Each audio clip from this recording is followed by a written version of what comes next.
रविंद्र भाटी राजस्थान में लोकसभा चुनाव का वो चेहरा जो बेहद चर्चित है।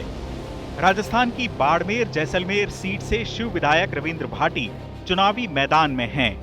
बेहद लोकप्रिय होने के कारण रविंद्र भाटी को महिलाओं और युवाओं का जोरदार समर्थन मिल रहा है। बाड़मेर जैसलमेर लोकसभा सीट से बीजेपी ने केंद्रीय कृषि राज्य मंत्री कैलाश चौधरी को मैदान में उतारा है।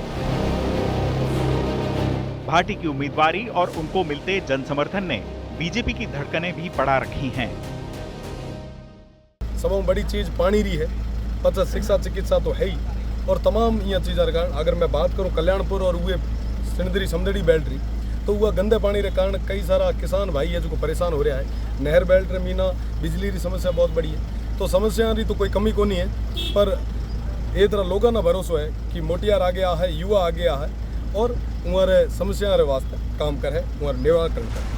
चुनाव में पहले चरण के मतदान में बस कुछ ही दिन बचे हैं और राजस्थान में फलोदी का सट्टा बाजार भी एक्टिव हो गया है। ये सट्टा बाजार पूरे देश में चर्चा बना रहता है। फलोदी के सट्टा बाजार के आंकड़े देखकर कई उम्मीदवारों की बाँछें खिल उठती हैं, तो वहीं कई नेताओं के होश भी फाख्ता हो जाते हैं। नामांकन दाखिल होने के साथ ही फलोदी सट्टा बाजार में भाव ऊपर नीचे हो रहे हैं। बातचीत में सटोरियों ने ताजा भाव के मुताबिक राजस्थान का हाल बताया। इसमें राजस्थान में साफ तौर पर बीजेपी की लहर का दावा किया गया है। हालांकि राजस्थान में बीजेपी को कुछ सीटों का नुकसान होने की संभावना भी जताई गई है।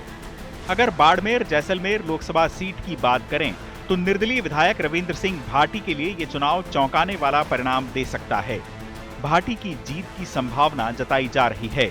उधर जोधपुर से केंद्रीय मंत्री गजेंद्र सिंह शेखावत जीत तो जाएंगे, लेकिन अनुमानों के मुताबिक उन्हें पूरा जोर लगाना पड़ेगा, यानी जीत बहुत आसान भी नहीं होगी। राजस्थान की हॉट सीट नागौर पर आरएलपी के हनुमान बेनीवाल और बीजेपी की ज्योति मिर्धा के बीच कड़ा मुकाबला माना जा रहा है, लेकिन सट्टा बाजार हनुमान बेनीवाल की हार का दावा करता दिखाई दे रहा है। यानी राजस्थान विधानसभा चुनाव के बाद अब लोकसभा चुनाव भी आरएलपी के समीकरण बिगाड़ते नजर आ रहे हैं। इंडिया अलायंस के अंदर राष्ट्रीय लोकतांत्रिक पार्टी शामिल हुई है और मजबूती से हम चुनाव लड़ रहे हैं। नागौर के साथ पूरे राजस्थान के अंदर हम एनडीए को मात देंगे और मेरे सामने जिस प्रत्याशी को एनडीए ने चुनाव के अंदर उतारा है वो पहले 2 बार उसको मैंने शिकस्त दी है। और मैं जो जन भावना है नागौर की और राजस्थान की, अगर इलेक्टोरल बॉन्ड का सारा पैसा एनडीए खर्च कर दे फिर भी जन भावनाओं को खरीदा नहीं जा सकता। इस बार जन भावनाएं एनडीए के खिलाफ है और इंडिया अलायंस से नागौर की सीट तो हम जीतेंगे। पूरे राजस्थान के अंदर इंडिया अलायंस मजबूती के साथ परचम लहराएगा।